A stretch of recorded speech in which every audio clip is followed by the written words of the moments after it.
My name tag is the only one that looks like this.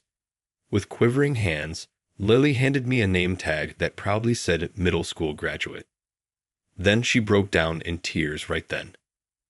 I yelled Alex's name as I barged into the location where the business entrance ceremony was taking place. A man moved forward from the chaos and approached me. I assumed this was Alex. His face virtually shouted suspicion and untrustworthiness. "Did you make this?" I questioned Isili as I thrust the name tag in his face. As though he understood, Alex nodded. "Oh, I see what's happening. You're Lily's relatives, correct? She must have gotten her name tag by accident. Probably a practical joke." "You believe you can dismiss this as a joke at this point?" I insisted. "Now relax. You won't make it in the working world if you let something like this to worry you. Please ask Lily to return here so we can receive her correct name tag. That's all I have to say." I think I heard my patience snapping at that very moment. This man is not going to get away with it. I murmured softly, "Call the board," as Alex turned his back on me and began to leave. "After this, all of you are fired." Alex would go through his own hell for daring to make fun of my darling granddaughter. Henry Grant is my name. My age is 62. I would have been retired and leading a peaceful life a generation ago, but I continue to work full-time. It's not because I need the money, let me be clear. My wife and I have saved enough money to live well in retirement, and all 3 of my children are self-sufficient and have their own families.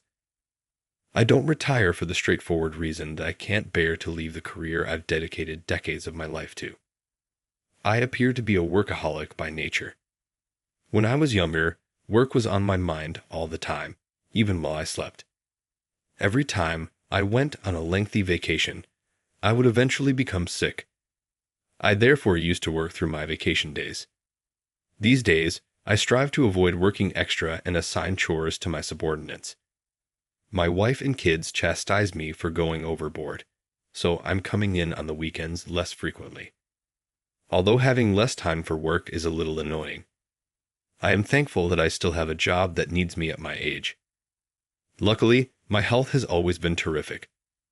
I've never had a serious illness, even at my age. I intend to continue working until my body fails, even though the younger people at work undoubtedly wish I had retired by now. Even a workaholic like me has personal issues these days. One of them is Lily, my granddaughter. The only daughter among my 6 grandchildren is Lily. I've always had a soft spot for Lily, which may be uncouth of a grandfather to admit. I am aware that I like her to the others. I covertly give Lily spending money or purchase small items for her, even while my wife chastises me. I'm not planning on stopping. I believe that I was being discreet, but in the end, the family knew that I was partial to Lily. The other grandchildren stopped griping, presumably accepting that I would always spoil her. Because Lily is a girl, my wife and the others believe that I do it with her. But it isn't totally accurate. Yes, I was ecstatic to have my first granddaughter, but Lily's personality is what makes me especially protective of her. Lily's shyness and introversion have always been there. She used to hide behind her mother during family get-togethers since she is awful at public speaking. Lily remained to herself, while the other grandchildren were outgoing and frequently requested games or gifts. In a household full of gregarious people, I always appreciated her calm demeanor. That's why I couldn't resist giving Lily more attention, even in the face of my wife's disapproval. This year, Lily finally became a working adult when she landed her job. The whole family celebrated her milestone. Unfortunately, her new life didn't start smoothly. Lily told me everything after returning home from her company's entrance ceremony. Lily's employer was a company in the welfare industry. It operated paid nursing homes, group homes, and provided in-home care services. At the company, Lily was hired as a welfare service worker. For Lily, who struggled with interpersonal communication, the job search process had been nothing short of torturous. Whenever she felt even the slightest pressure from the other party, she would freeze, unable to find her words. She had lost count of how many rejection notices she had received. However, during one particular interview, she somehow managed to express herself without stumbling. It was likely thanks to the interviewer, who listened attentively and made her feel at ease. Indeed, luck often played a role in job interviews, depending on the demeanor of the interviewer. Eventually, Lily passed the only interview where she could speak comfortably and was offered a position. But her hopes soon turned to disappointment. The cause was an incident at a social gathering for new hires before the official entrance ceremony.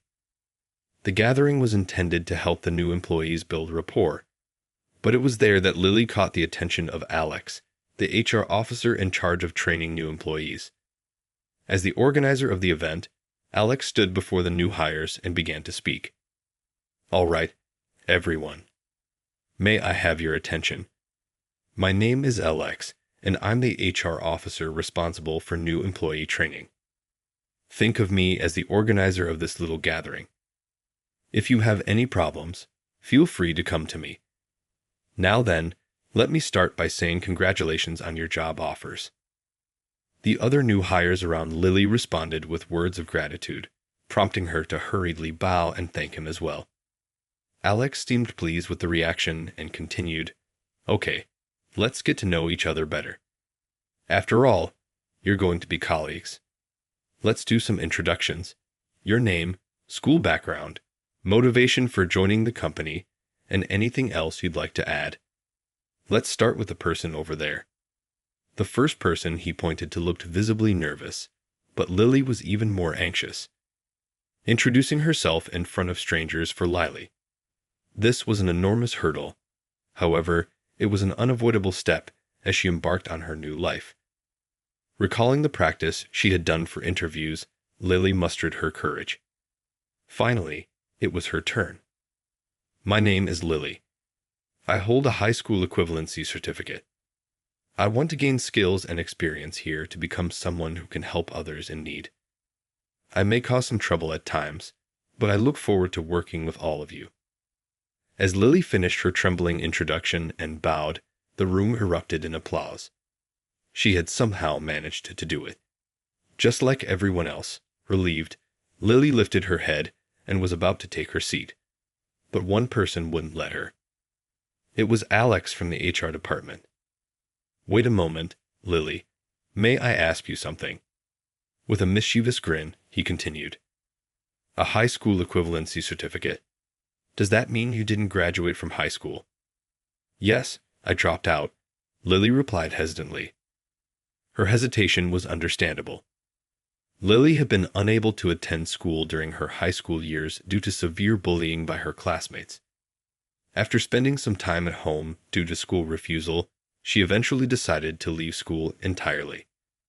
Although her grades were not poor, and both the school and her teachers encouraged her to transfer to another high school, Lily refused. Her painful experiences had left her fearful of any environment filled with people her age.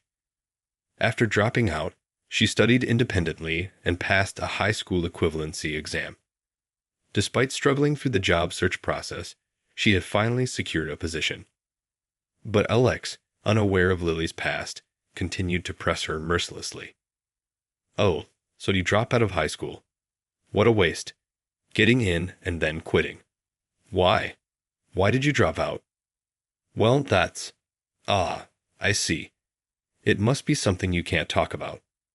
Did you get expelled for causing trouble, Lily? You've got a wild side, huh?" "No, that's not true. I left voluntarily because of, family circumstances." Blushing with embarrassment and anxiety, Lily denied his accusations. Alex nodded knowingly as if satisfied with her reaction. "Ah, I see. Family circumstances, huh? Well, that can't be helped. Sorry for prying. Now then, could you redo your introduction?" "Huh? What do you mean?" Lily asked. "Did you forget? Name, school background, motivation. You skipped your school background earlier, so let's try again. What was the last school you graduated from? What middle school did you attend?" With a smirk, Alex forced Lily to redo her introduction. Everyone at the gathering turned their eyes toward her. Trembling uncontrollably, Lily had no choice but to comply with Alex's demand. "I'm Lily. I'm from Seaside Middle School. Nice to meet you." When Lily managed to utter her final words, Alex clapped theatrically and egged on the other new hires to applaud as well.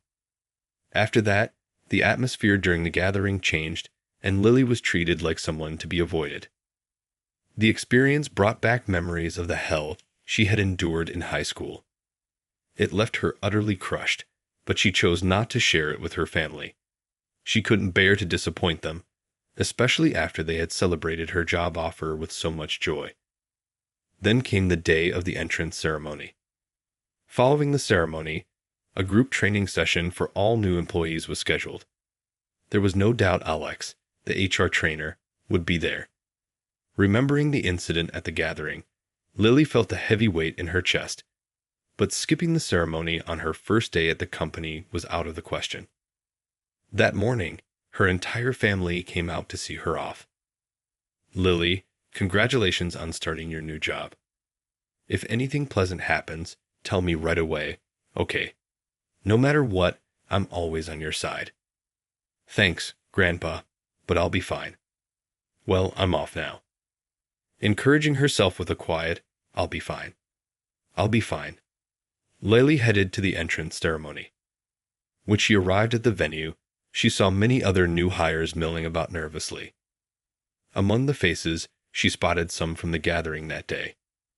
It appeared that after checking in and receiving their name tags, they were directed to take their assigned seats.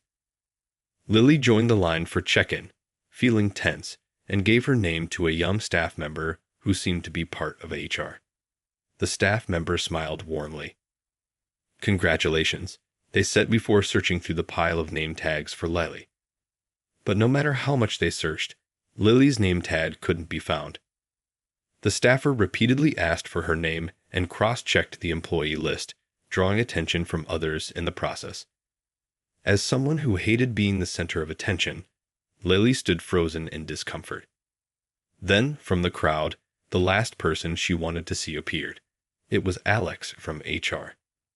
Well, isn't it, Lily? Is something wrong?" "Yes, they can't seem to find my name tag." "Oh, that's right. I completely forgot. I have your name tag with me. I kept it to give it to you personally. Sorry for the surprise." Alex beckoned Lily to step behind the reception desk. From his pocket, he pulled out a name tag and handed it to her.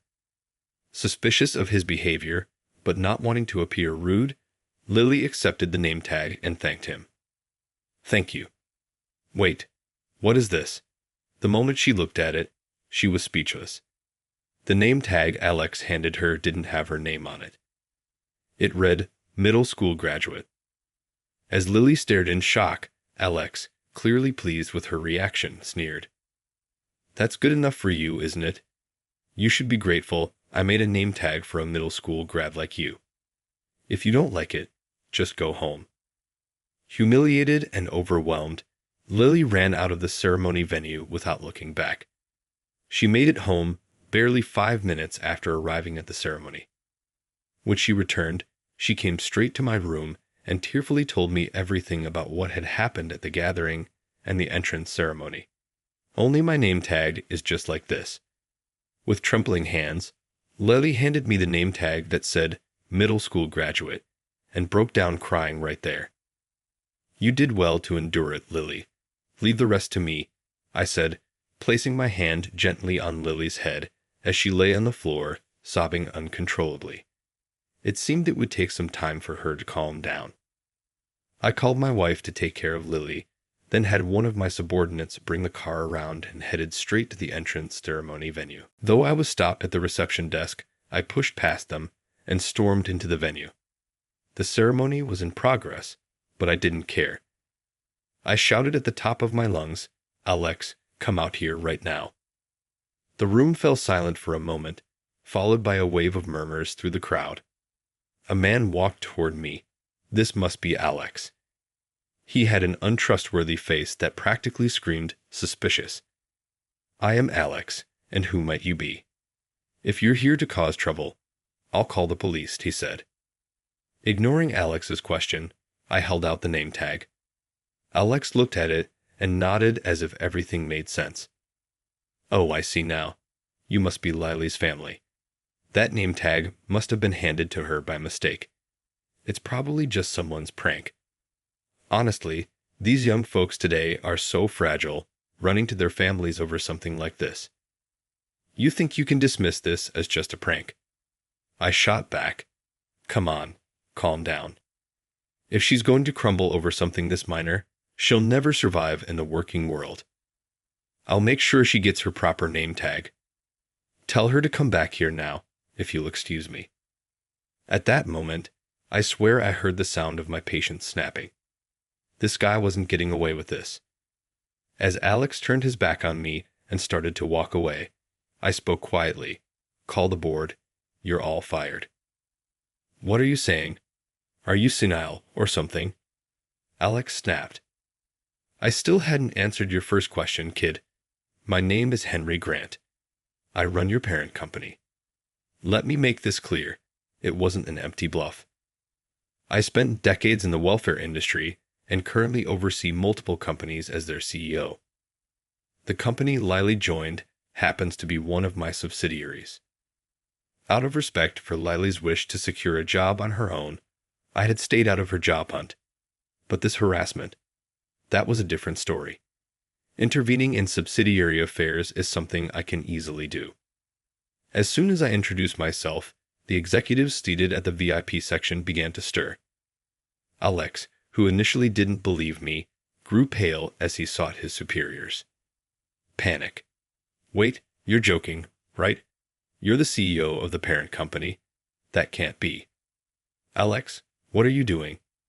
Apologize to this man immediately. A flustered older man from the VIP section rushed over to Alex, berating him. I recognized him. It was George, an executive at the subsidiary. Judging by his attitude toward Alex, they were likely father and son. George, is this your son? I asked. Yes, Mr. Grant. I deeply apologize for the trouble he's caused. He's an unworthy child, and I ask for your forgiveness. George, visibly terrified, bowed deeply and forced Alex to bow as well, his hand pressed firmly on the back of his son's head. As both apologized profusely, I continued, George, take a look at this. My granddaughter left for her entrance ceremony and came back with this. How would you feel if your daughter was treated this way? Would an apology be enough for you? This is unthinkable. Alex did this, my son. I've also heard that during the social gathering, Alex relentlessly questioned my granddaughter about her academic background. It's true she dropped out of high school, but our company policy treats high school equivalency as equivalent to a high school diploma. Isn't that correct? I paused for a moment, sweeping my gaze across the room, glaring at everyone before continuing. My granddaughter was hired under the same conditions as those with high school diplomas, yet at the entrance ceremony, she was handed this tasteless name tag. A company that allows employees to harass young hires unchecked is frankly rotten to the core. You'd better look forward to the next personnel reassignment order. As I glared at George and his son, the other executives began to gather around. It seemed they had realized this incident might have consequences for them too, and were eager to address it. Even the new hires attending the ceremony were watching the situation unfold. The ceremony itself had already become a secondary concern. Turning to the gathered executives, I addressed them firmly. I trust you all heard me. Alex here is unfit to remain in this company. He's mocked my granddaughter's academic background and created this vulgar name tag. I held up the offensive name tag for everyone to see. A low murmur spread through the crowd as they took in the sight. It seemed the executives were eager to distance themselves, insisting they had no part in Alex's actions. Even so, allowing Alex's behavior to go unchecked makes them complicit. Today, my granddaughter happened to be the target. But what if it had been other employees? Would you have listened to them the same way, Or would you have swept it under the rug because the perpetrator was an executive's son? That's not. You can't deny the possibility. Moving forward, I will personally investigate whether there are other employees who've been harassed. Based on those findings, I'll decide how to handle Alex and anyone else involved. That's all. I'd informed the gathered executives of my intentions and prepared to leave the venue. As I turned to go, a voice from one of the new hires rose up in the hall. "Excuse me, Mr. Grant, I have something I need to tell you." Alex slumped next to his father, reacting sharply upon seeing the young female employee who had spoken up. Sensing this was something Alex didn't want revealed, I decided to listen. Sure enough, the woman exposed more of Alex's disgraceful behavior.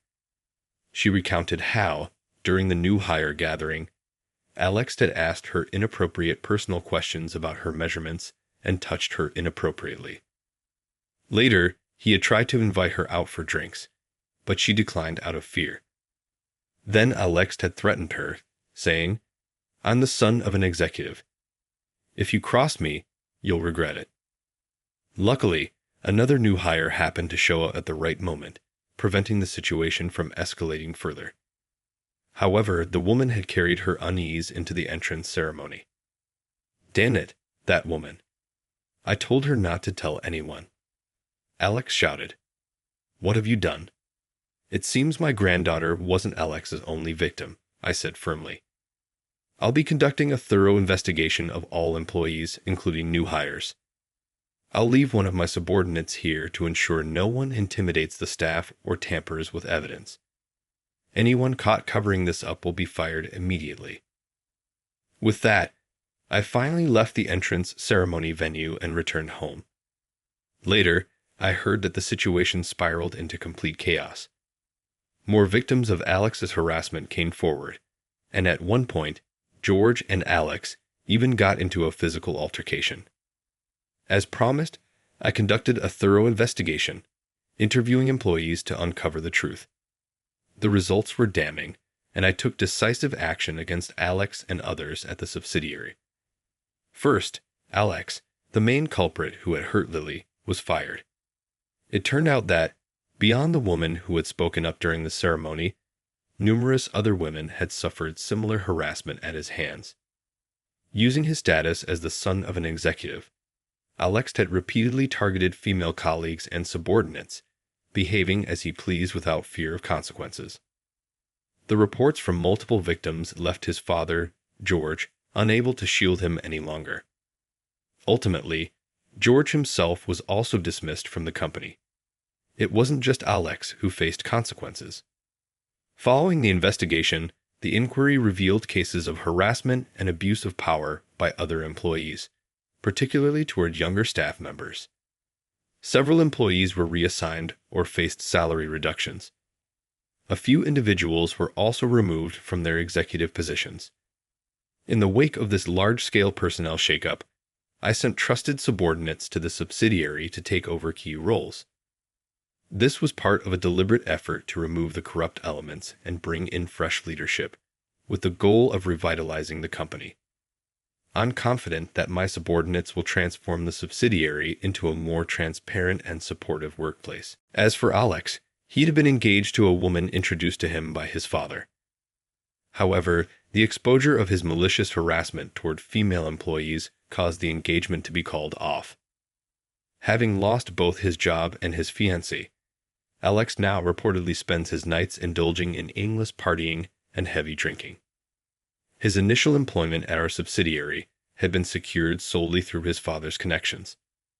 Having never gone through a proper job search, it's doubtful that Alex will be able to find a new position on his own. He will likely end up living off his aging father for the rest of his life. Meanwhile, I continue to work energetically as always. The day I barged into the subsidiary without an appointment earned me a severe scolding from my subordinates. However, I suspect I avoided being pushed into retirement, because this incident was for none other than my granddaughter, Lily. Everyone in my company knows how much I dote on my granddaughter. When I explained the full extent of my actions, even the executives who initially criticized my outburst understood and shared in my indignation. Some of the senior staff, who had known Lily since she was little, were so outraged that they said, "Should we just shut down that subsidiary?" As for Lily, she has been going to work every day since the entrance ceremony. The family urged her to take a break, worried about her well-being, but Lily firmly refused, leaving the house each morning with cheerful energy. Concerned that she might be pushing herself too hard, I couldn't help but make a suggestion. "Lily, isn't it difficult for you to stay at the company after the scene I caused? If you'd like, why don't you come work for my company instead?" "No, Grandpa. I'm fine. I'll keep working at my current company. Thanks to you, the bad managers are gone, and everyone's happy about it." Apparently, the women who had suffered harassment from Alex were incredibly grateful to Lily. Whenever Lily finds herself the target of curious or judgmental stares, those women always step in to shield her. Thanks to their support, Lily has been able to avoid isolation at work and focus on her responsibilities. "That's great to hear.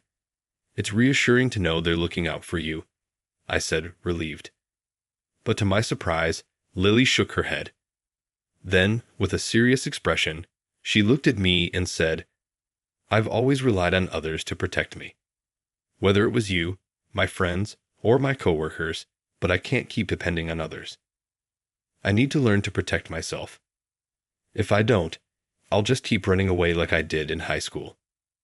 "Lily, you are—" I started to say, but she cut me off. "That's why I'm going to become a stronger person. Strong enough that my family can feel at ease watching over me. So, Grandpa, keep watching me, okay?" With that, she hurriedly finished getting ready for work as if to hide her embarrassment and left the house with a radiant smile. As I watched her retreating figure, I felt my eyes well up with pride and emotion. I'm Jack, a 32-year-old corporate employee. I work for a large trading corporation in the sales department. I don't want to boast, but I've consistently had the best sales performance. I think that's largely due to my competitive mentality. I became aware of my talent when I started working. I'm once again at the top of the sales pack this month. I closed my computer screen after letting out a sigh of satisfaction that everything was proceeding according to plan. Every day is the same for me. The best prize is that. Significant alterations to my everyday routine simply don't appeal to me. Only relaxed people, I believe, can achieve that. Some people say, "I need some excitement." I feel bad for them. They don't recognize the importance of daily existence. Then, however, someone showed up who disturbed my pattern. Lucy, a younger female manager, was transferred to our department in April of last spring. She was my direct superior because of her title as assistant sales manager.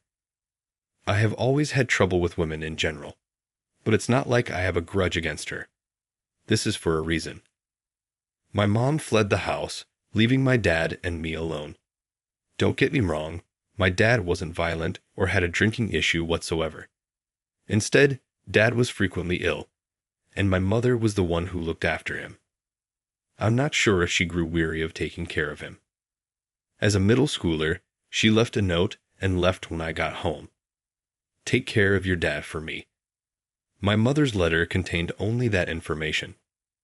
I recall being more awed by it than by loneliness or melancholy. I felt angry at my mother and found it difficult to control it. Dad accepted Mom's departure as if it were the most natural thing in the world and never placed blame on her. Thus, my dad and I were the only ones beginning our lives together. Dad needed government help because he was unable to work. I committed myself to helping my dad and our family by taking part-time jobs after high school. I had no time to enjoy being a normal young person. I learned to put up a brave front no matter what, because I never wanted sympathy from anyone. I suppose I must have been a rough kid. Unfortunately, Dad died 2 years ago, following a protracted illness. I didn't know what to do after I was released from taking care of my dad. I thought I was no longer valuable. Probably as a result of my dad's passing, I became more involved in my profession. I think this is when Lucy, who had been assigned in April, first talked to me. "You're always top in sales, Jack," she said. I made the effort, even though it felt dull and like she was making small conversation. That's all. Although most people accept that reaction, I didn't try to come across as modest. Of course, it would be difficult to achieve such results otherwise. Lucy remarked that while nodding in agreement in front of the sales performance that was shown on the whiteboard. I can smell the lovely perfume she wears every time she nods. She patted my shoulder lightly and said, "Let's do our best this week too," before returning to her desk. Her left ring finger has a silver band on it. When I discovered she was married, I was a little surprised. In addition to being younger than I am, she doesn't seem married. Not so homely. That's how I felt. I found out the reason for this purely by chance. Every office has its share of gossip mongers, and ours was no exception, with many relishing in the rumors during their breaks. Today, one of the clerks was proudly sharing some juicy news she had overheard in the break room, and I just happened to overhear it. According to the office clerk, it seems that Lucy's husband passed away due to illness the year before last. This means she is a widow now. I heard it all happened so fast, from the time the illness was discovered to his passing. Hearing that, I stepped away from the break room. It was a bit surprising to think that someone as cheerful as Lucy had such a past. But then another thought crossed my mind. Why didn't she leave her husband? I wondered. Was it because his decline was so rapid, from treatment to demise? I believe that if her husband had struggled for a long time and had not died, Lucy would have left him. I know it's a biased thought, but this is something I know from my experience, and I believe it's the truth. What's wrong? Your coffee is going to get cold. Lost in these thoughts, I completely forgot to sip my coffee. By the time Lucy, who was next to me, pointed it out, I hardly took a sip, but it was already lukewarm. I'm sorry, I was spacing out a bit. Apologizing for being lost in thought during work, Lucy looked at me puzzled. Then, the next moment, she smiled brightly. Don't be silly. Everyone needs a break. No need to apologize. Her smile seemed dazzling to me. It was a wonder how she could smile like a sunflower blooming in summer. I awkwardly smiled back, but it probably looked like a ventriloquist dummy smiling. Don't force a smile. Save those smiles for the customers. After she jokingly said that, I covered my mouth with one hand, feeling as if everything was being seen through. I felt restless and uncomfortable. I'm sorry, I'm not good at smiling unintentionally. My true feelings slipped out. I had never said such a thing to anyone before. I was surprised at myself for revealing my true feelings to Lucy. Oh, is that so? For me, I find it hard to cry. Lucy gently brushed aside my true feelings and said so, as if we were exchanging our vulnerabilities. Maybe she was trying to be fair since she had inadvertently heard my weakness. In all things, Lucy was always like this. She treats everyone equally, lends a listening ear, gives encouragement, and brightens the atmosphere in our department by bringing everyone together. Lucy's reputation has soared, not just within our team, but across the whole department. By the time I saw her smile every morning, it had become the highlight of my day. Something unbelievable happened to me at the end of the month. I was left standing before the posted sales results. For the first time, I was in second place in sales performance. I couldn't hide my dismay, wondering if there had been some kind of mistake. The one who surpassed me and jumped to the top was a junior who had been hovering around the middle of the pack until last month. I had noticed they'd been putting in the effort after receiving advice from Lucy recently, but I never, not in a million years, thought they would surpass my sales performance.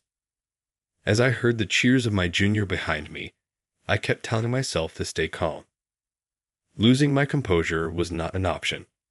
I must keep a straight face so as not to be caught off guard. The nails of my tightly clenched fist were digging into my palm. The one who gently wrapped around that fist was Lucy's slender finger, a fleeting moment as she passed by. Her fingertips seemed to soothe me, as if to say, "It's okay." Involuntarily, I looked up. Without looking back at me, Lucy walked straight toward my junior and congratulated him. The touch of her fingers lingered on my fist. It felt as if her feelings were flowing into me through her fingertips, a strange sensation. The tension of my clenched fist gradually eased. I could feel my strained emotions lightening. "I won't lose next month." I conveyed my genuine feelings to my junior. The words came out naturally, probably thanks to Lucy. Lucy looked at me and smiled brightly. It was her usual radiant smile, like a sunflower. After work that day, we finally had Lucy's welcome party within our team. The team's party planner had booked a stylish Spanish restaurant. Our team always had high attendance at these parties, thanks to his efforts to find various interesting places for every gathering. This time, too, almost everyone was attending. We enjoyed exotic dishes and delicious wine. Under normal circumstances, I'd probably enjoy myself more, but I was a bit different tonight. I couldn't stand the fact that my sales performance was surpassed by a junior colleague. The supposed relief I felt was stirred awkwardly again by drinking alcohol. This feeling of irritation shrouded my chest and invited a worse state of drunkenness. I'm definitely not a bad drunk. I'm always properly paced, and getting disorderly is unthinkable. But tonight was different. I couldn't disguise my emotions and overtly avoided Lucy. "Please drink over there. Don't mind me." "Don't worry. I'll work harder from next month." I confronted Lucy, who had just sat next to me, and started talking with slurred words. "Come on, don't dislike me that much," Lucy said, trying to calm me down. She seemed to act superior, even though she's younger, and it irritated me even more. "How did you even get promoted?" "There's no way you can get promoted while taking care of a sick hand, can you?" My mouth wouldn't stop in my drunken state.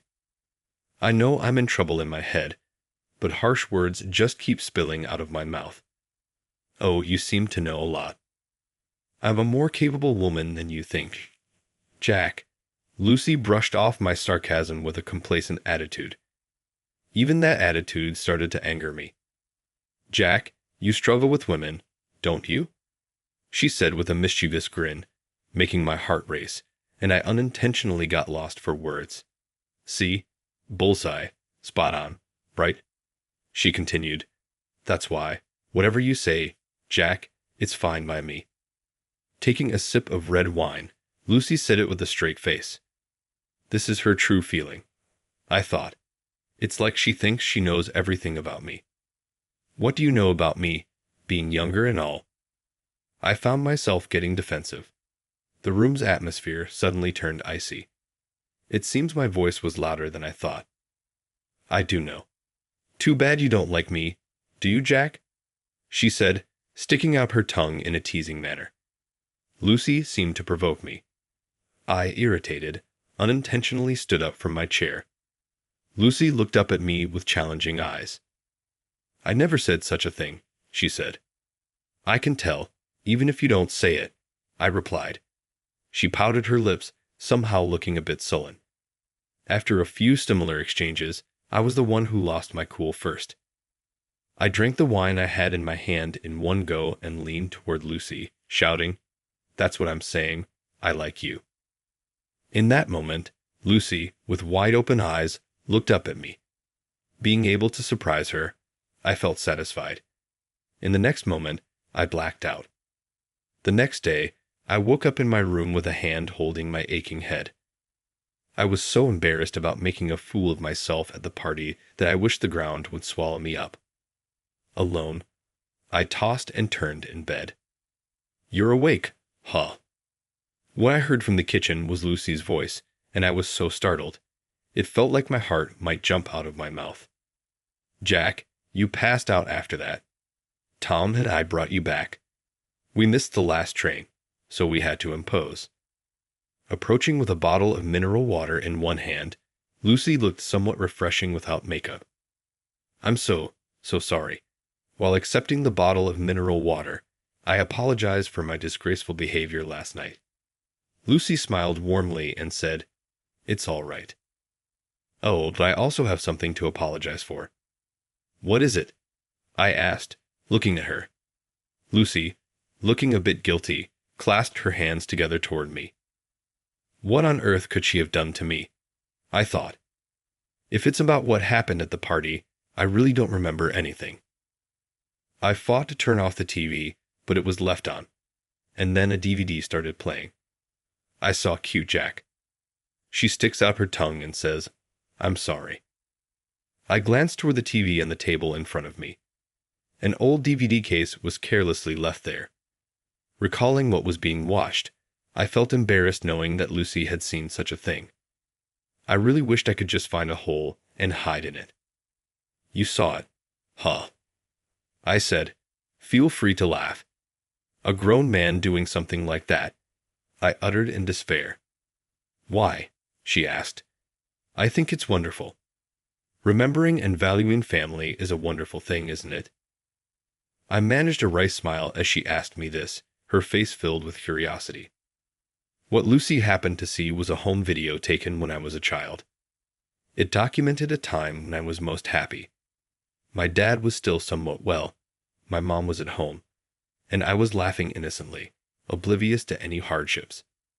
This was filmed during a family outing to watch the blooming flowers, and my grandfather was the one shooting the video.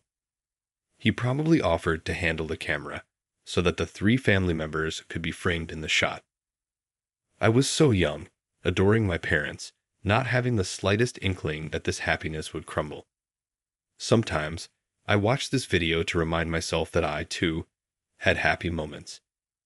Not to forget that I was once like others, a person who was loved.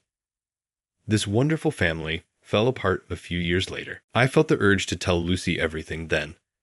About my father's illness, my mom running away, how I couldn't forgive myself, how I felt relieved more than sad when my father passed away. Normally, I'm good at putting on a facade, but with Lucy, only honest words come out. She was quietly listening to my life story. After finishing telling everything, I took a sip of mineral water. "No wonder you despise women." Lucy quietly opened her mouth after listening to my life story. Lucy showed neither signs of pity nor ridicule. Her face accepted all the facts as they were. Can I share my story too? When my husband died, I felt relieved. At her unexpected confession, I inadvertently let out a breath. It was really hard until he passed, knowing the end was near, but having no other choice. I don't know how much I cursed God. Lucy smiled a bit sarcastically. That smile was twisted, totally different from her usual cheerful one. I wondered which one was the real her. I wanted to know more about her. "Did you feel relieved when your husband passed away?" I asked. I was aware that it was an insensitive question, but I wanted to confirm it with her. "Yes, I did. I felt liberated," Lucy clarified. The liberation she felt was not from taking care of him. She seemed to think she was liberated from the fear of her husband being gone and the pity from those around her. Her husband's final moments weren't peaceful. It seems he suffered in pain until the end, crying out his desire to live. Lucy described his last moments as hellish. It was too much to face directly. I wanted to run away from there, to block my ears from hearing the prolonged beep of the heart monitor. She realized it was over. It was an insane moment. Ruminating, she broke down slightly. I couldn't start a family with him. I couldn't let him, who loved children, become a father, she concluded her story.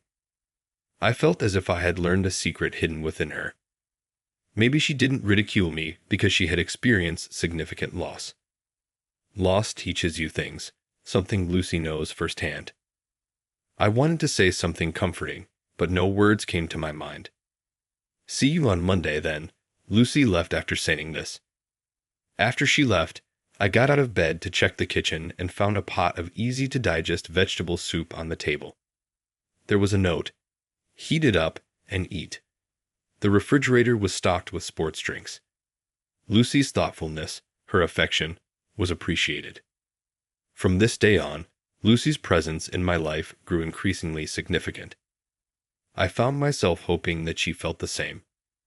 However, when I went to work on Monday, Her attitude was no different than usual.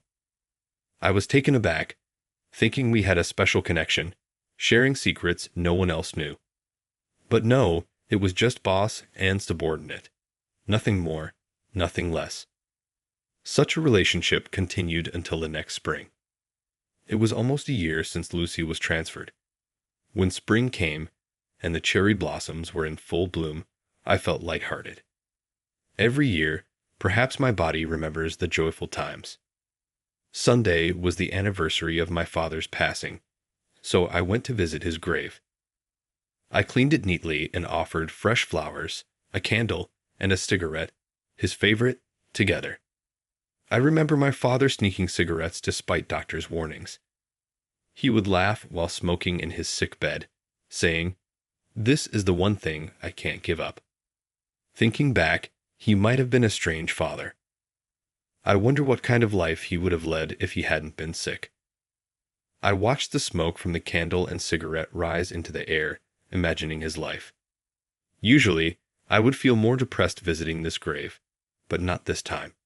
The lake inside my heart was still. I felt very flat, quiet, and calm. I think it was the first time I prayed with such feelings. I realize something is changing within me. My obsession with being the top in sales has relaxed, fluctuating between first and third place. I'm no longer disturbed by it. I'm even surprised at myself for being able to sincerely rejoice at my junior's growth and colleagues' efforts. She has undoubtedly changed me. Lucy's presence has changed me. I haven't told her, but I'm truly grateful to her from the bottom of my heart. Later, that confession video shown to me by a colleague at a drinking party is now a funny story. Huh, Jack. No way. Don't you think this is too much of a coincidence? Suddenly, a voice called out, and when I turned around, there was Lucy. She is holding flowers for the offering. Huck, Lucy, is your family's grave here too? Lucy shared that it's her husband's monthly Memorial Day.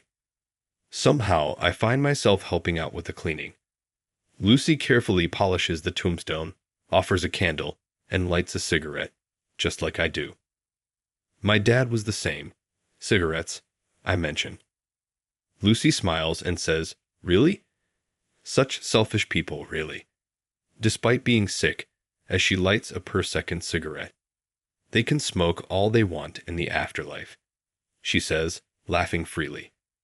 Lucy looks up at the smoke rising to the sky and murmurs something to that effect. Her profile looks so bright and cheerful. Perhaps Lucy has also managed to sort out her feelings. Jack, ready to head back. Fania walk together, returning the ladle and bucket to the fountain and the precincts. Lucy invites me for a walk. It's a beautiful day. A walk sounds nice, I respond. Lucy guided me to a park near a temple known for its beautiful cherry blossoms. The fully bloomed cherry blossoms were visible even from afar. There were many people enjoying the cherry blossoms, and with stalls set up, it had a festive atmosphere. I narrowed my eyes at the familiar place, feeling a sense of nostalgia. You remembered? I mumbled inadvertently. I would never forget. I decided that day that we would come here together when the flowers bloomed, Lucy says, while looking at the cherry blossoms. While slowly walking among the blossoms, I steal glances at her profile. Seemingly noticing my gaze, our eyes suddenly meet, causing me to involuntarily stop in my tracks. I can't stand it anymore. I hate waiting, she suddenly says, puffing out her cheeks and stamping her foot. Faced with her childlike behavior, I find myself feeling flustered. What upset her? I'm sorry. I apologize. I say just in case, and the words of apology spill out. Seeing me like this, Lucy puffs her cheeks again. Really? You're hopeless, she says. Can I accept that confession? You did say you liked me at the bar, right? At the sudden confession, I inadvertently nod in agreement. I don't want to be your lover. I want to be your family, Jack. I want you to be a part of my family, Lucy says with a serious expression. I think ideally, I, as the man, should have said it first. I feel really bad for not having the courage. But Lucy had decided to confess to me in this park during the cherry blossom season. Are you sure about me? I'm not a good guy. I want you to cherish your wonderful family. That's why I want you, Jack, she says, hugging me tightly like a child. Her body is soft and slim, and I can smell her usual perfume. I'm sorry. Let me say it too. Please be my family, I say. At my words, Lucy tightens her arms around me. This must be her way of responding. We both carry a great sense of loss. Knowing this, I think we can cherish each other. I'll cherish you for a lifetime, I said with all my feelings. I'm sure there's no one else in the world to whom I would dedicate these words besides her. How did you find today's story? Hitting the subscribe and like button will motivate me to create more. I'm also looking forward to reading your comments. See you in the next video. I'll make you president if you can do this correctly. And I'll comply with your request if you don't want that. What say you? You mean there are no more complaints? A stunning CEO's daughter, whom I hadn't seen in years, posed a challenging question to me during our middle school reunion. She sneered and made fun of me for merely having a high school diploma, as if she had disliked me since then. With a smug look on her face, she seemed to be saying, I bet you can't solve this. Although I honestly didn't want either prize, I was unable to refuse a battle when it was offered to me. She said, well, I had a bit of trouble with this one myself, as I reviewed the question. You shouldn't find it so simple either, should you? Okay, let me offer you a small clue. I apologize. It was really simple. I've already figured it out, she chuckled. To be honest, I smirked at the CEO's daughter, who was in disbelief. I'm Rick Mitchell, and I'm 32 years old. I'm not out on the sea like a fisherman, but my job incorporates the ocean. I own a fish farming company that raises red sea bream and flounder in the temperate climate of the Seto Inland Sea. My granddad established this fish farm. After I finished from high school, I assumed control of the company. We are a family of 4, consisting of my mother, father, and sister, who is 8 years older. Mom stays at home while Dad works as a banker at a local bank. I had a fairly contented life with a strict father, a kind mother, and a loving sister. Since I was young, I loved going to my grandparents' house. Every summer break, I'd stay there for a long time, surrounded by the ocean and mountains. Hey Rick, let's go to the ocean. Wait up, Grandpa. Each morning, I'd head to the sea with my grandpa and help feed the red sea bream and flounder on the farm. It was just feeding them, but with such a large farm, it felt like hard work for a kid. Still, every day, I'd help without skipping, and the breakfast afterward always tasted incredible. In the afternoons, I'd swim in the sea or catch bugs with friends who lived nearby, enjoying my childhood to the fullest. I remember feeling so happy because the local kids always welcomed me, even though I only came during summer. But when I was about to graduate high school, Grandpa fell ill. The problem was how to keep the fish farm running. My dad, with his banking job, couldn't take over the business. Then I'll take over Grandpa's fish farm. Are you sure, Rick? You were planning to go to college. I'm sure. I'd hate to see Grandpa's fish farm go away. Dad tried to talk me out of it, but I couldn't bear the thought of letting my grandfather's fish farm go under. With that strong conviction, I convinced him. So, I gave up on going to college, moved in with my grandparents, and started helping out at the farm. Though I knew the work was tough, I had watched for years and had a general idea of the steps. A veteran named Sam, who had worked with Grandpa for years, taught me the detailed work and helped me get through. Sam had known me since I was little and had always treated me like a grandson. When I'd come to help at the farm, he was both kind and strict as he taught me. After a while, Grandpa's health improved enough that he could start working with us again. Rick, I'm sorry you've done so much for us. Don't worry about it. I did it because I wanted to. Rick's pretty efficient, so it's been a big help. You should take it easy, old man. Hey now, I'm not ready to lose to the young ones just yet." At Grandpa's words, Sam and I looked at each other and laughed. Then one day, I got a call from Mom. Apparently, an invitation postcard for my middle school reunion had arrived at my parents' house. When I graduated from middle school, we moved due to Dad's job transfer, leaving behind the neighborhood I'd known. So, I hadn't kept in touch with any of my classmates since then. I wonder how everyone's doing. I'm kind of curious, but I just don't feel like going to the reunion. As I was thinking that, Mom unusually encouraged me to attend. Usually, when I say I'm not going, you just say, without much interest. When I asked her why, she explained what the postcard had said. Apparently, this reunion was a big deal because our ninth grade teacher, Mr. Thompson, was retiring, and the gathering would double as his retirement celebration. "Hey, Rick, maybe you should go this time. You always skip these things." Yeah, Mr. Thompson did a lot for me. I thought it over. I'd gotten invitations before, but never went to any of the reunions. It was because there was one woman I really didn't want to see. It wasn't like we dated or broke up or anything, but for some reason, she had always disliked me in middle school, almost like she saw me as an enemy. What puzzled me was that I had no idea why she'd felt that way. If I'd actually done something to her, I'd apologize, but since I didn't remember doing anything, there wasn't even a clear reason to make amends. What's with that bedhead? So uncool. No wonder you can't get any attention looking like that. What's that handwriting? It's so messy I can't even read it. Really shows who you are as a person. Try writing neater, will you? She would make comments like that, always putting me down. Over time, her presence became something I resented, and my grades even started to slip, worrying my family and teachers. Back then, I wanted to ask her why she acted that way toward me, but I never got the chance before we moved right after graduation. I still wanted to know the reason, but facing her now would probably just mean hearing more of her jabs, which didn't exactly excite me. As I was mulling this over on the phone with Mom, "Hey, Rick, are you even listening?" "Oh, sorry. Just got lost in thought." "Grief. So what's it going to be? Should I mark you down as attending?" "Yeah, go ahead. I do want to see Mr. Thompson after all."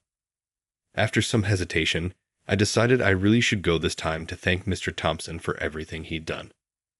I double-checked the date with Mom and made up my mind to attend. Then I shared the news with Grandpa and Sam. "Oh, a reunion, huh? That's great. Maybe you'll finally meet someone special."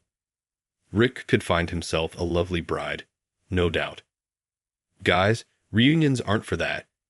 I laughed off their teasing and headed back to my parents' house. After dropping off my bags at the old place and chatting with Mom a bit, I headed to the hotel where the reunion was being held. At the entrance, I checked in and pinned on the name tag provided. Entering the banquet hall, I noticed it was a standing buffet setup. Looks like a lot of people came since it's also a celebration for Mr. Thompson. I glanced around the room.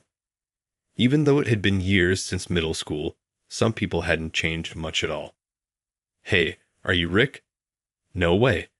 Look at you, totally tanned." "Well, I run a fish farm by the ocean. Of course, I'm tanned." "You vanished right after graduation. We were pretty worried, you know." "Yeah, none of the high schools around here had you." "Haha, my bad." Talking with everyone brought a flood of memories back. After a while, the reunion officially began. Following the organizers' opening remarks, a toast was proposed, and everyone raised their glasses in a celebratory cheer. Then came time for chatting and enjoying the meal. I decided to greet Mr. Thompson first. Grabbing a bottle of beer, I made my way over to him. "Mr. Thompson, thank you for all your hard work over the years." "Oh, Rick, how have you been?" "Thanks to you, I've been doing well." With that, I poured some beer into his glass. Mr. Thompson, who specialized in social studies, was usually a strict teacher, but he was also incredibly caring. Thanks to you, I've been able to get along with my family even now. I really appreciate what you did for me back then. Good to hear. I heard you moved right after graduation, so I was a bit worried about you," Mr. Thompson said, smiling warmly, his eyes crinkling.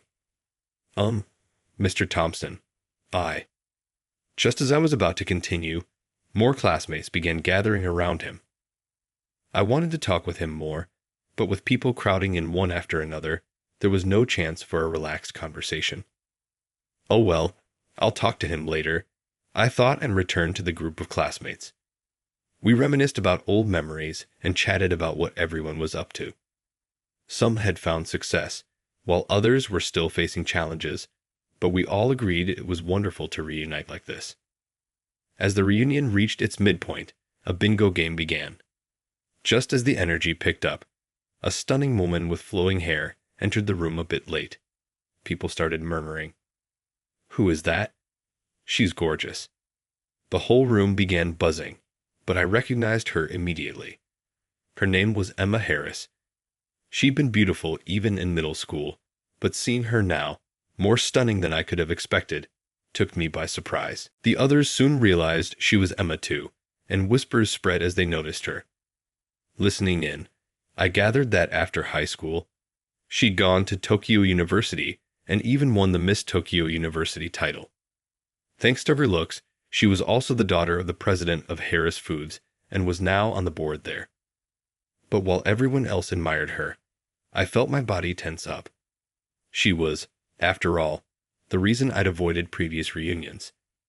Emma and I had shared the same class in 7th and 9th grades, but I'd always found her hard to be around. Or rather, I'd go so far as to say I outright disliked her. Every time we made eye contact, she would glare and quickly make some snide comment. Since I didn't understand why she treated me like that, it was baffling.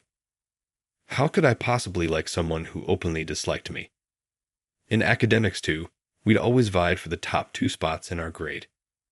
Back then, the results for the top 10 students were posted at the front of the classroom after each term exam.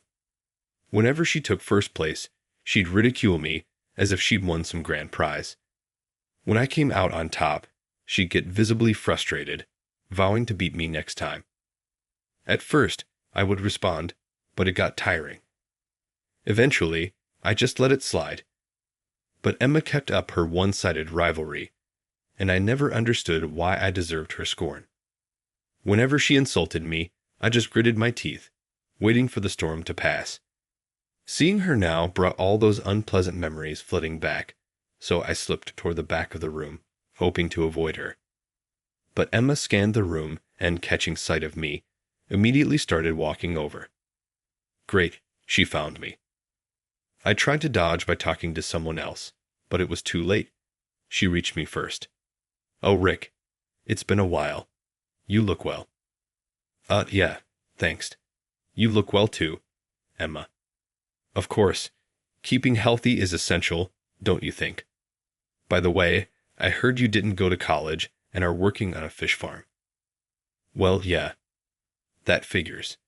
The moment I walked in, I thought I smelled the ocean."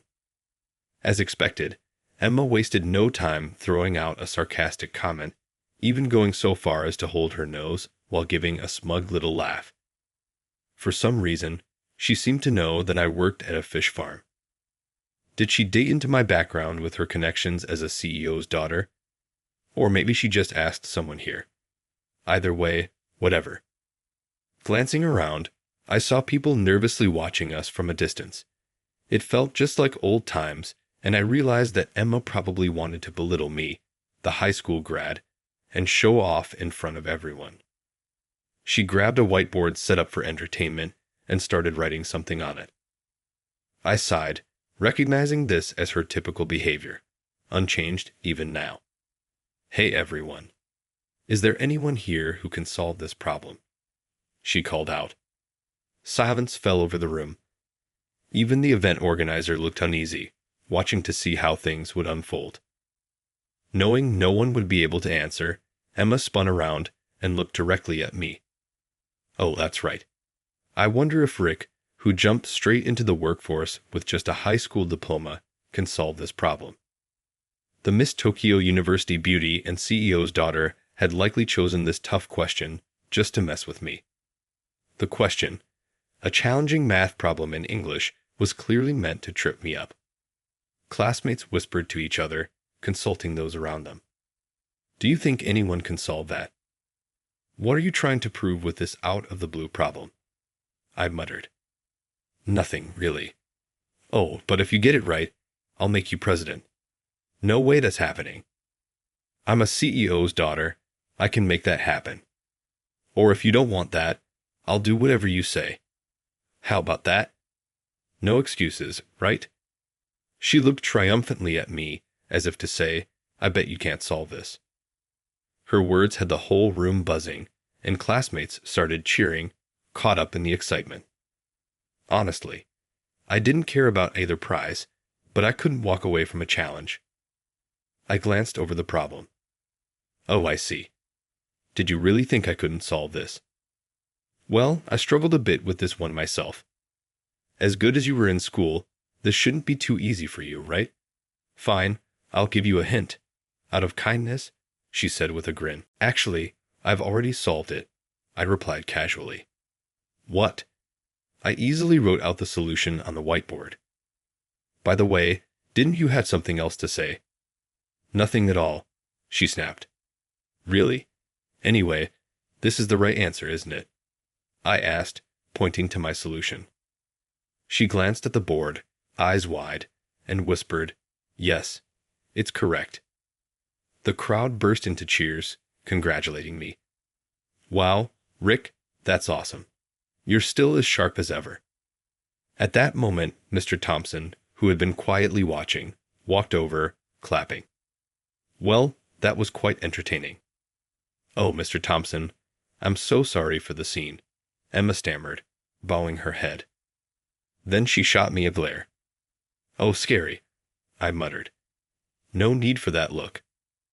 Don't worry about it, Mr. Thompson said. But you may have picked the wrong opponent. You see, Rick competed as part of the Japanese team in the International Math Olympiad back in high school, and won a gold medal. At his words, Emma and the rest of the class turned to me, stunned. Oh, this isn't good, I was just about to say, when. And by the way, Mr. Thompson added, Rick didn't just finish high school. He's a Stanford graduate. Just as I feared, he announced it to everyone. I couldn't help but hold my head in my hands. All eyes in the room turned to me at Mr. Thompson's words. Even Emma looked at me, her eyes wide in surprise. Oh, Mr. Thompson, I muttered. Oh, was that supposed to be a secret? My apologies, he said, smiling. It was clearly an apology without any real regret. Looking around, I noticed my classmates staring at me with wide-eyed admiration. Sighing in resignation, I took a deep breath and decided to explain. Well, right before I graduated high school, my grandfather, who ran the fish farm, got sick. With no one else to help him, I decided to skip college to work at the farm. But after my grandfather's health improved and my dad retired and could help, I was able to step away from work and head to Stanford. I paused for a moment, but my classmates pressed in with more questions. So, what happened next? Why Stanford specifically? My dad remembered that I'd originally wanted to go to college, so he encouraged me to pursue it. I thought studying would be useful, even if I continued running the farm. Plus, I had a friend from the Math Olympiad who was also studying abroad, which made the idea more appealing. When I finished, the way they looked at me changed instantly. I was bombarded with even more questions. Are the girls abroad really that cute? What's college like over there? Is it really hard to graduate? I answered as best I could. As I did, the reunion neared its end. Scanning the room, I looked for Emma. I spotted her just as she was about to leave. I took a deep breath, walked over, and called out, Hey, Emma, can we talk for a sec? What? When I called out to her, Emma shot me a sharp glare. Ignoring her obvious irritation, I decided to finally ask the question that had been on my mind all these years. So, back in middle school, I always wondered but never asked, "Why did you treat me like an enemy?" But she said nothing and turned to leave. I reminded her of her earlier words. "You said if I answered the question, you'd do anything I asked, right?" That made her stop in her tracks. After a pause, she turned to me, sighed deeply, and faced me with a look of resignation. "Oh, you didn't need to sigh that heavily," I said. "It was during the summer of 7th grade. I went to my dad's office to drop something off, and I saw him kneeling in front of your dad. I was so shocked and humiliated that I ran off without even giving him what I brought." "Wait, my dad made your dad kneel?" "Yes. Later, I saw your dad at school for open house, and I realized that he was the one my dad knelt before. I decided then to avenge my dad. I had no idea that happened." I couldn't find any words in response. Seeing my silence, Emma turned on her heel and left the venue without looking back. After returning to work, I decided to ask my dad, who had recently retired from the bank, about what had happened back then. I couldn't shake what Emma had told me and felt compelled to get to the truth. "Oh, I remember that well." Mr. Harris suddenly knelt, and I was just as surprised. "So, it really happened." Now, don't get the wrong idea. Of course, I immediately told him, "Please don't kneel." But he insisted, saying, "Not until you approve the loan." "Wait, so you didn't make him do it?" "I'd never make someone do that." Our bank had already extended a loan of several $100,000 to Harris Foods, and they needed to make monthly payments. But since business was slow back then, Mr. Harris had asked for a deferral of those payments, a loan adjustment. So that's what happened. Dad continued his story, reminiscing about the past. Thanks to the reduced monthly payments, Harris Foods' finances gradually improved. But just as things were getting better, they requested an additional loan for equipment investments. Typically, when a loan is rescheduled, it's difficult to secure more funding. After all, they're already struggling to make regular payments, so granting another loan risks us not recovering the funds, which could spell disaster for the bank. Nodding in understanding, I realized that the kneeling must have happened during that exchange. So what happened with the additional loan? We approved it. Mr. Harris and I put together a recovery plan and managed to secure that extra financing. Wow, Dad, that's impressive. Oh, it's nothing special, but looking back, Harris Foods really took off from there. It's a nostalgic memory. Dad's eyes softened as he spoke. I see. Thanks, Dad. I understand the situation now. Well, good. If you ever have more questions, just let me know. Thanks. I felt relieved knowing Dad wasn't the type of person to force anyone to kneel. I wanted to clear up Emma's misunderstanding as soon as possible. So I called Harris Foods right away and asked to be connected to her. What do you want? I'm busy, you know, she said coldly. About the other day. Oh, are you trying to tell me I was wrong? Hearing her irritated tone, I hurried to explain. No, it's not that. There's just something important I want to tell you. Fine. I don't have time right now, but would next Sunday work? Yes, that works. Thank you. We agreed to meet at a cafe near the station on Sunday. I arrived 10 minutes early, ordered an iced coffee, and waited for her. Right on time, Emma entered the cafe. Even in casual clothes, she looked stunning, making my heart skip a beat.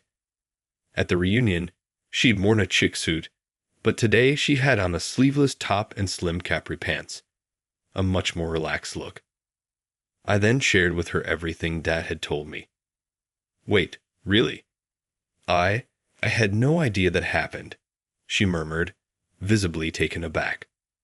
I was surprised to hear it myself, but that's why I wanted to clear things up with you. I see. I remember my dad was really troubled back then. He even developed a bald spot from stress, and he'd come home late every night. As a kid, I could tell he was under a lot of pressure. Emma looked down, her voice soft. As I wondered what to say, she continued. So when I saw him kneeling, it really shocked me. I ended up assuming your father must be a terrible person. Well, seeing only that part, anyone might have thought the same, so I get it. But as long as you know now that my dad isn't like that, it's all good. Yeah, thanks to you, I understand now. Thank you. I'm glad. I mean, my dad isn't a bad guy after all. He raised me even though I'm not his own blood. Wait, what? What do you mean? She asked, looking at me in surprise and leaning in. Oh, I'm not actually my parents' biological child. Are you saying? I'm not related by blood to anyone in my family. I was adopted. Emma covered her mouth in shock, so I continued explaining. When I was a baby, my biological parent died in a car accident. My grandparents on both sides were each living alone, barely making ends meet, so they couldn't take me in. That's awful. It is what it is. There was no one to take me in at first, but when my dad heard, he decided to adopt me into the Mitchell family. Apparently, he was my birth father's best friend.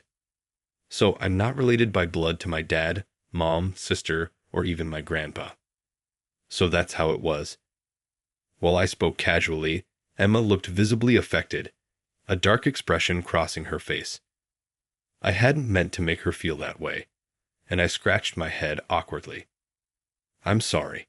I had no idea. Of course you wouldn't. You're actually the first classmate I've ever told.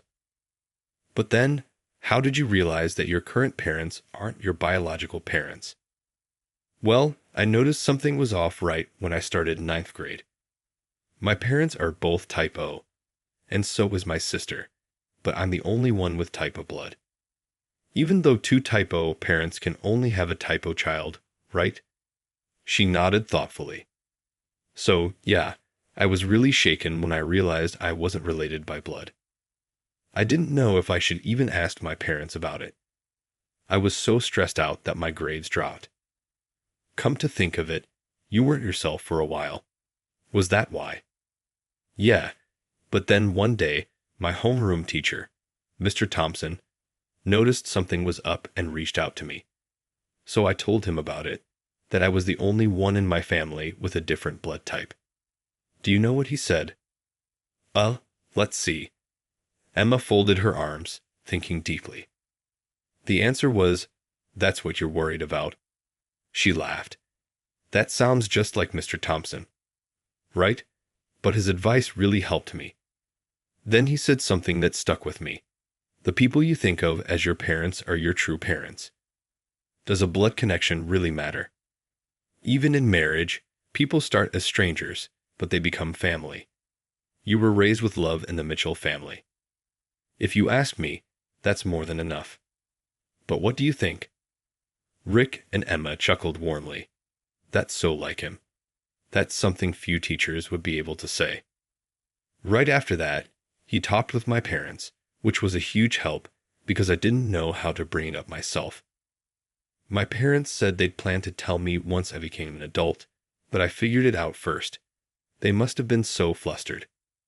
Oh, they were totally panicking, I said. It's funny looking back on it. Honestly, knowing my origin didn't cause me any turmoil, and that's thanks to Mr. Thompson. I see. But honestly, I think you and your dad look like true father and son. Really? Yeah, you both had the same expression, with your eyes softening when you smile. Ha ha, guess we started looking alike from living together so long. Emma smiled and said, I'm sure that's the case. Her smile made my heart skip a beat, but I managed to keep the conversation going. Actually, I think I resemble my grandpa more than anyone else. You really love your grandpa, don't you? Yeah, both he and grandma have always been amazing, treating me like a real grandson. That's why I couldn't bear the thought of letting the farm he built go under. I see. I'm sorry for putting down your work. Emma gripped her coffee cup tightly, apologizing. Compared to your struggles, my own worries seem so trivial. I don't think they were trivial at all. No, they were small. And to think your dad was the one who saved Harris Foods. I can't thank him enough. It was really just a misunderstanding, and I just wanted to clear that up. Even so, I still want to apologize and show my gratitude. Emma leaned forward, saying it so earnestly that I was momentarily taken aback. I managed to reply, carefully choosing my words. Oh, by the way, Dad seemed nostalgic when I mentioned Mr. Harris's name. Then let's do this. Why don't we have dinner at my place sometime soon? Wait, are you sure? Yes. Actually, my dad's always been curious about yours. Right after middle school, you moved away so suddenly. At the time, I thought he had some negative reasons, but maybe he was just grateful for everything your family did. Yeah, let's plan a day. I'll bring Dad along. Please do. Seeing her look so happy made me smile too. We exchanged contact information right there. A few days later, my dad and I brought some of our finest farm-raised red sea bream and flounder to Harris Foods. When Mr. Harris and my dad met, they shared a firm, heartfelt handshake as they reunited after so long. The four of us ended up drinking and laughing together, forgetting the time. The steak Mr. Harris had prepared was delicious, and I found myself pleasantly buzzed. By the way, my daughter Emma here is already over 30 and still hasn't found herself a boyfriend, Mr. Harris said with a grin. No way, such a beautiful woman. That's a shame. Though my son Rick here is pretty much in the same boat, my dad chimed in. Dad, stop it. Seriously, Dad, cut it out. As the conversation unexpectedly turned to dating, Emma blushed and gave her dad a playful slap on the back. I, on the other hand, shot a glare at my own father. Rick, what do you think about my daughter? Mr. Harris asked suddenly. Ha ha. Oh, come on, Mr. Harris said, chuckling. Nicely said. What do you think, Rick? He added, nudging me. Oh, well, I stammered, caught off guard. My cheeks grew warm. Mr. Harris and my dad exchanged a knowing look and chuckled. Emma gave my shoulder a playful tap and said, Come on, that's not an answer. I rubbed my shoulder, shooting her a look, but she just pretended not to notice. Watching her, I thought maybe, just maybe, we had a pretty good connection after all. It was a night filled with laughter and unexpected warmth.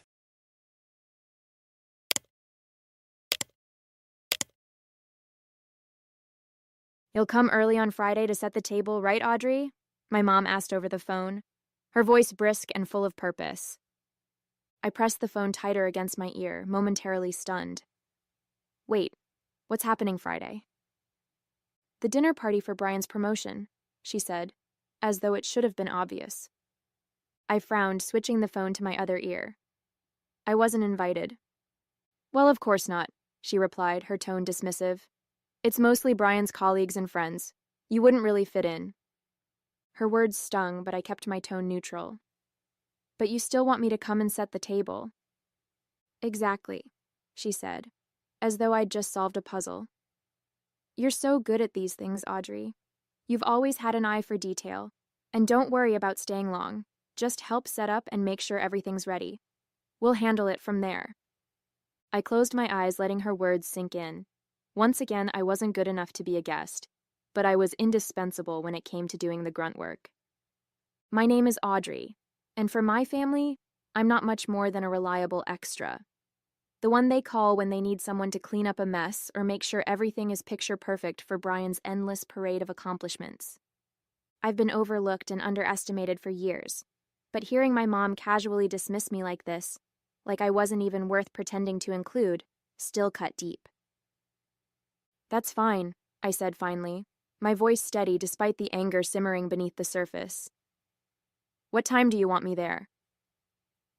4 o'clock sharp, my mom said cheerfully. We'll need time to get the table set, the candles lit, and the appetizers plated.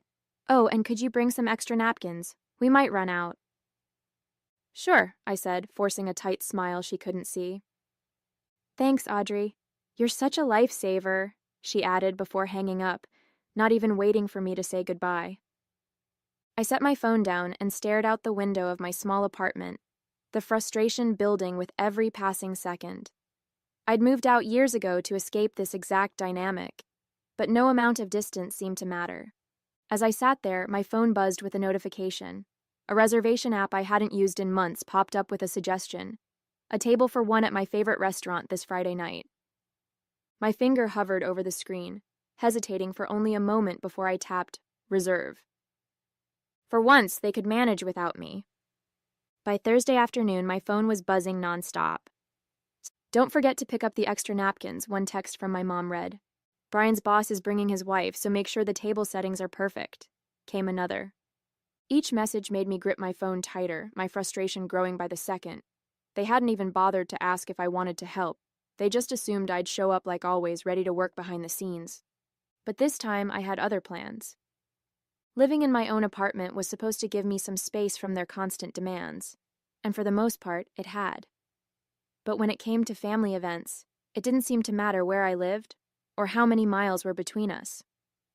I was still dependable Audrey, the one they could always count on to do the things they didn't want to deal with. I sat on my couch, staring at the confirmation email for my Friday night reservation at my favorite restaurant. Part of me felt guilty for booking it. Was it wrong to leave them hanging when they clearly needed help? But then I thought about all the times I'd dropped everything for them, only to be dismissed, ignored, or outright excluded. This wasn't just about Friday night. It was about years of being overlooked. No, I thought, opening my phone to silence their endless messages.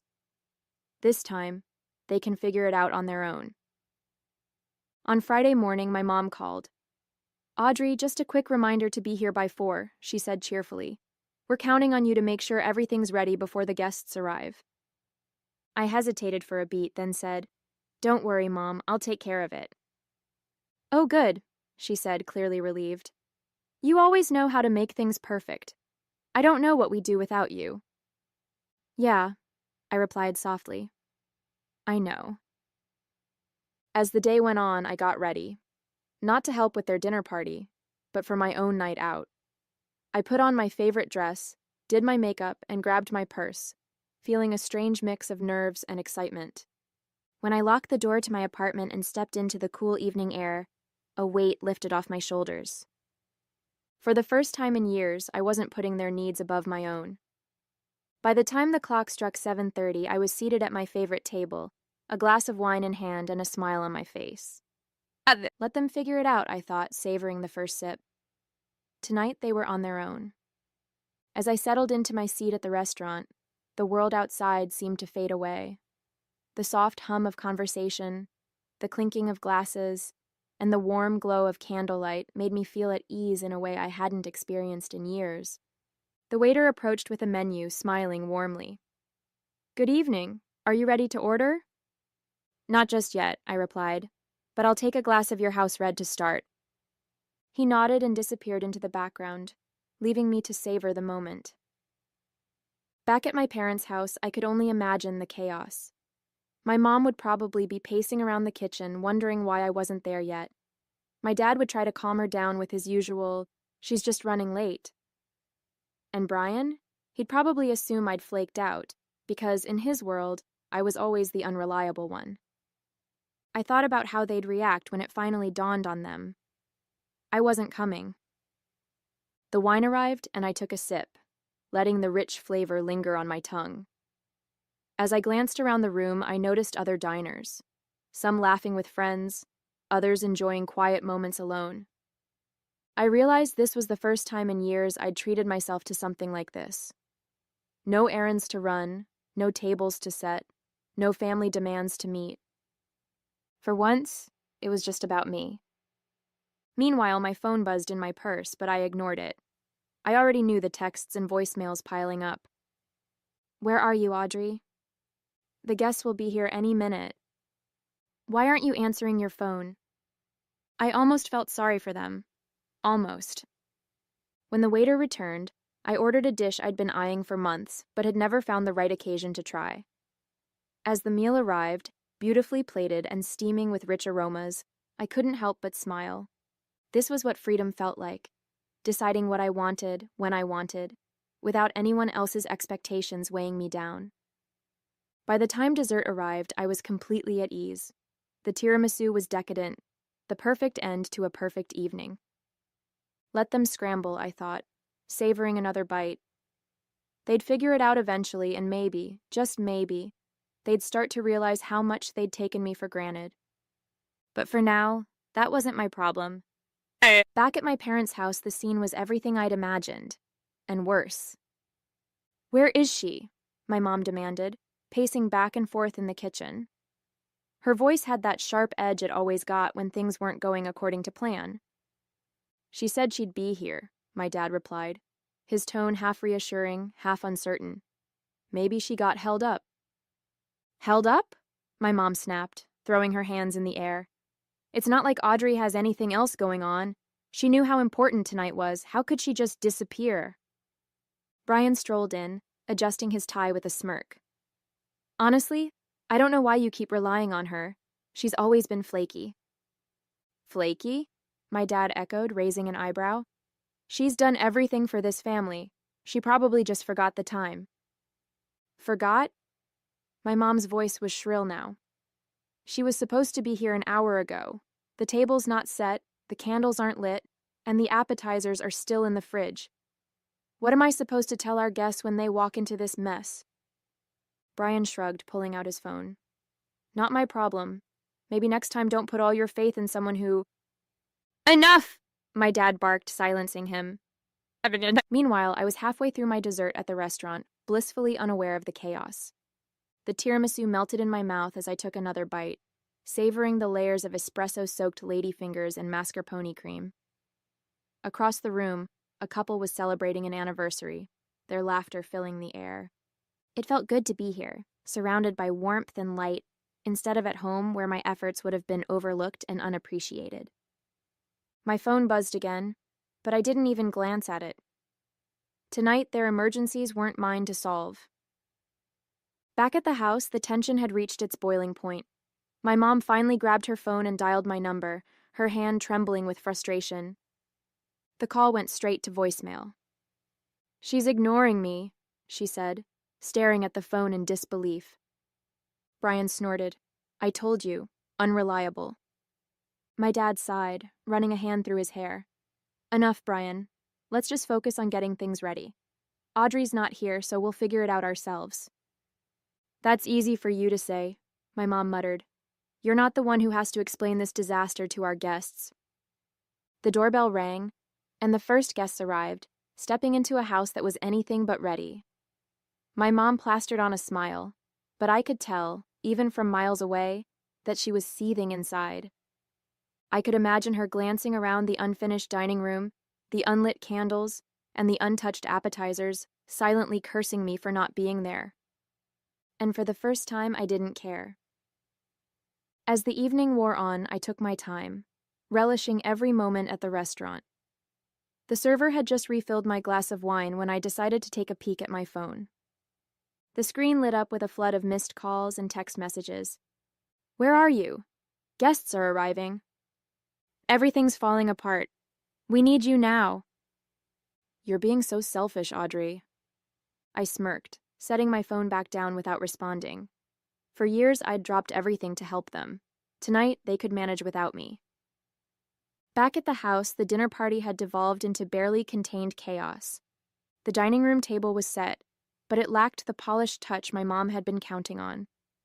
The silverware was mismatched, the tablecloth was creased, and the candles sat unlit in their holders. "Why aren't the appetizers out yet?" my mom hissed at my dad, who was frantically trying to open a bottle of wine. "I'm doing the best I can," he snapped, the corkscrew slipping in his hand. "You said you'd handle the appetizers." "I said Audrey would handle it," my mom retorted, her voice sharp. "But she's not here, is she?" Brian, seated at the head of the table with a drink in hand, rolled his eyes. "Just calm down. No one's going to care about the tablecloth or whatever. Can we just start eating?"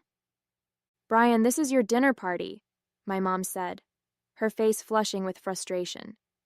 "You could at least pretend to care about the details." Maybe you should have invited someone who actually knows how to throw a party, one of Brian's friends muttered under his breath, loud enough for my mom to hear. Her eyes widened, and for a moment she looked like she might explode. While they scrambled to salvage the night, I was indulging in a decadent slice of cheesecake at my table. Across the room, I overheard a couple chatting with the waiter about their travels, describing the beauty of the Amalfi Coast. The conversation sparked something in me, a longing to experience more of life beyond the narrow box my family had kept me in.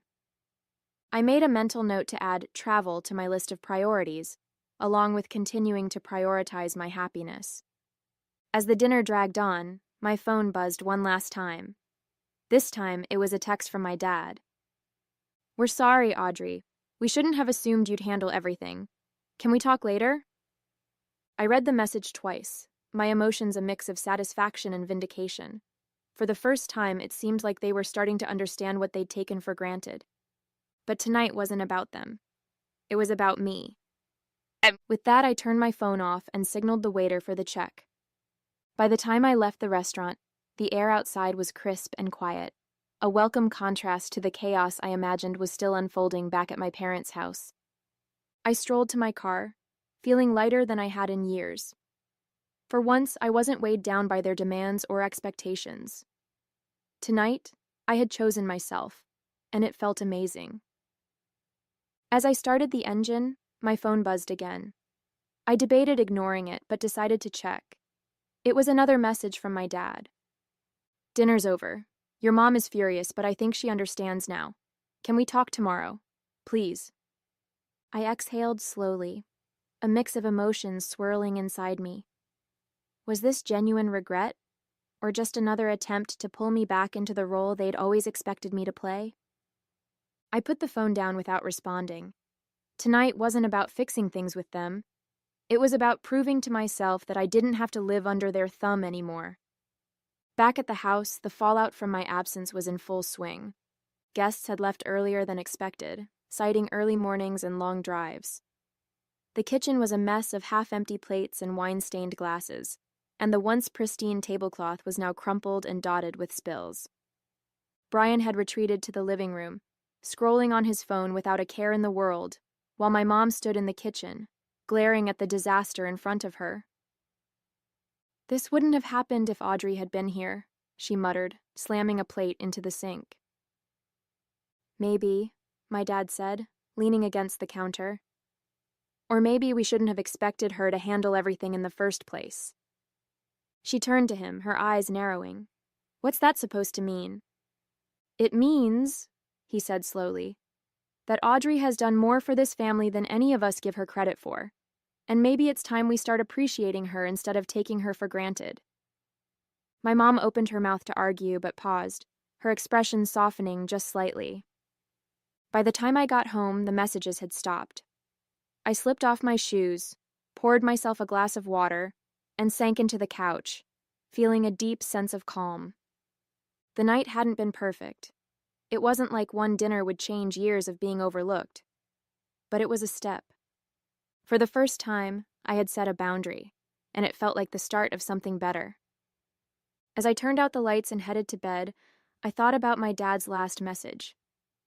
Maybe I'd call him tomorrow, but tonight I was content to let them sit with the realization of what life was like without me holding it all together. Let them figure it out for once. The next morning, I woke up feeling unusually refreshed. No barrage of texts or missed calls greeted me, which was a small but satisfying victory in itself. I brewed a cup of coffee and sat by the window, watching the early sunlight filter through the curtains. For once, there was no weight of expectation hanging over me, no list of chores I was expected to complete. It felt good, peaceful even. By mid-morning, my phone buzzed. It was a call from my dad. I hesitated for a moment before picking up. "Hi, Dad." "Hey, Audrey," he said, his tone unusually soft. "Do you have a minute?" "Sure," I replied, keeping my voice neutral. "I just wanted to apologize," he began. "Last night, we shouldn't have assumed you'd drop everything to help. That wasn't fair to you." I blinked, momentarily caught off guard. My dad wasn't usually one to admit fault, especially when it came to family dynamics. "It's okay, Dad," I said, though my voice wavered slightly. "I've just been feeling invisible lately, like I'm only valued for what I can do for everyone else." "I know," he said, sighing heavily. "Your mom and I talked about it after the guests left. We realized how much we've come to rely on you without ever really acknowledging how much you've done." "That means a lot to hear," I admitted, my chest tightening with a mix of relief and emotion. We talked for a few more minutes before hanging up. It wasn't a perfect resolution, but it felt like a step in the right direction. Later that day, Amanda came over to check in. She'd been my sounding board for years, always ready to offer advice or a glass of wine when things got tough. "So," she said, plopping onto my couch with her usual dramatic flair. "How'd it go? Did the dinner party collapse without you?" "Pretty much," I said with a smirk. But the real surprise? My dad actually apologized. Her eyes widened. "Seriously? That's unexpected." "Tell me about it," I said, shaking my head. "I think they finally realized how much they've taken me for granted." "Well, it's about time," Amanda said, raising an imaginary glass in a toast. "To Audrey, the unsung hero." As the day went on, I found myself thinking more about my dad's apology. It wasn't everything, but it was a start. I decided to text him later that evening. "Thanks for the call, Dad. It meant a lot. Let's talk more soon." His reply came quickly. "Anytime. We owe you more than an apology." It wasn't much, but it felt like a turning point, a small but meaningful shift in the way my family saw me. That night, as I curled up on the couch with a book, I felt a sense of calm I hadn't experienced in years. For once, I wasn't carrying the weight of their expectations, and it felt freeing. Maybe things were changing. Maybe they weren't. But either way, I knew one thing for sure. I'd never let myself fade into the background again. The following week, I decided it was time to have a proper conversation with my mom. My dad's apology had been a good start, but I knew she was the one who really needed to hear me. I called her on a quiet afternoon. She picked up on the second ring, her voice as brisk as ever. "Audrey, I wasn't expecting you to call. Everything okay?" "Yes, Mom," I said evenly, "but I think we need to talk." There was a pause on the other end. "About Friday?" "Among other things," I replied. We met for coffee at a small cafe near her house. She arrived looking slightly defensive, her posture stiff as she sat down across from me. "Your father said you were upset," she started, skipping any pleasantries. "I wasn't just upset," I said, cutting straight to the point. "I was hurt, Mom. I've spent years doing everything for this family, helping at events, cleaning up messes, running errands, and it's like none of it even matters unless it benefits Brian." She opened her mouth to respond, but I held up a hand. "Let me finish. You didn't even invite me to the dinner. You just expected me to set the table, handle the details, and disappear when the guests arrived. Do you have any idea how that feels?" Her expression softened, and she let out a heavy sigh. "Audrey, it wasn't intentional. We've just always counted on you to help because you're so dependable. You never complain." "That's the problem," I said. "I never complain because I was raised to believe it wasn't my place to. But I'm not just dependable, Mom. I'm your daughter, and I deserve to be treated like I matter. Not just for what I can do, but for who I am." She looked down at her coffee, stirring it absent-mindedly. "You're right," she said finally. "We've been unfair to you. I didn't realize how much we were asking of you without giving anything back." I nodded, feeling a weight lift off my chest. I'm not saying I won't help when it's needed, but I'm done being taken for granted. From now on, I'm setting boundaries. The conversation ended on a surprisingly positive note. My mom apologized sincerely, and though I knew change wouldn't happen overnight, I felt a flicker of hope. Over the next few weeks, things started to shift. My parents began including me in more decisions, asking for my input instead of assuming I'd handle everything. Brian, predictably, stayed indifferent, but I didn't need his validation to know my worth. One Saturday, I stopped by the house for dinner. an actual invitation this time. My mom greeted me warmly, and I noticed immediately that the table was already set. "Don't worry," she said with a small smile. "We've got everything handled tonight. You're here as a guest." I smiled back, feeling a rare but genuine connection. For the first time, it felt like they were seeing me, not as the helper, but as an equal. The weeks that followed felt like a quiet revolution in my life. The changes weren't dramatic. There were no grand apologies or sweeping declarations, but they were real, and I could feel them in the little things. When my mom texted, it wasn't with a list of demands, but with genuine questions about how I was doing. My dad called to check in, not to ask for help. And even Brian, while still as self-absorbed as ever, seemed to tread a little more lightly around me. One evening, I sat in my living room, scrolling through photos from the dinner party my mom had finally shared. The table had been set haphazardly, and the mismatched silverware was hard to miss. For a moment, I thought about how I would have made it perfect. The polished glasses, the neatly folded napkins, the lit candles. But then I smiled, realizing something important. It wasn't my job to make everything perfect for them anymore. They had managed imperfectly, and they had learned what it felt like to rely on themselves. Amanda came over a few days later, armed with takeout and her usual dramatic flair. "So how's life as a boundary-setting queen?" she asked, digging into a carton of noodles. "Surprisingly good," I said with a laugh. "It's weird, though. Now that I'm not constantly running around for them, I have so much more time for myself." "Imagine that," she teased, raising an eyebrow. "What are you going to do with all this newfound freedom?" "I've been thinking about it," I said, leaning back on the couch. "Maybe I'll take that trip I've always talked about. Greece, Italy, somewhere warm and far away." Amanda grinned. "Now that's the Audrey I want to see." Later that night, as I cleaned up the empty takeout containers, I felt a sense of calm I hadn't experienced in years. The version of me who would have bent over backward to make everyone else happy was gone. This new version, the one who knew how to say no, how to prioritize herself, was here to stay. And it felt good. A few weeks later, I got another text from my mom. "We're planning a family gathering next month. Would you like to come as a guest?" I read the message twice, surprised by the wording. There was no assumption, no expectation, just an invitation. I thought about it for a moment before replying, "I'd love to. Thanks for asking." When the day of the gathering arrived, I walked into my parents' house feeling lighter than I ever had before. My mom greeted me warmly at the door, giving me a hug that felt sincere. "Everything's ready," she said with a smile. "Come in and relax. We're so glad you could make it." The dining table was set, not perfectly, but well enough, and the smell of roasted chicken filled the air.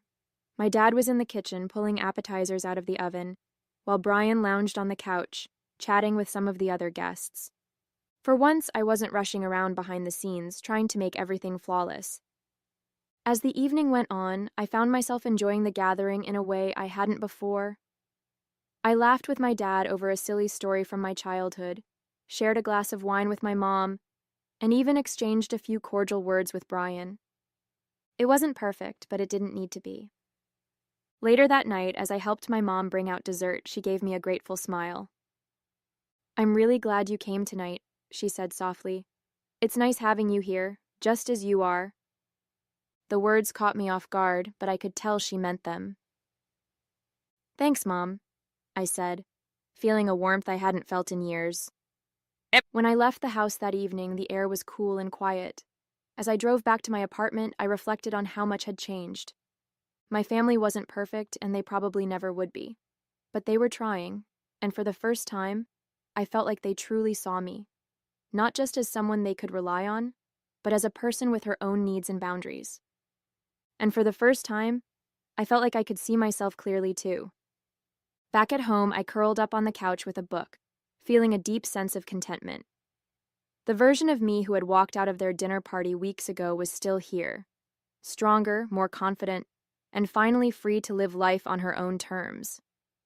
This was just the beginning.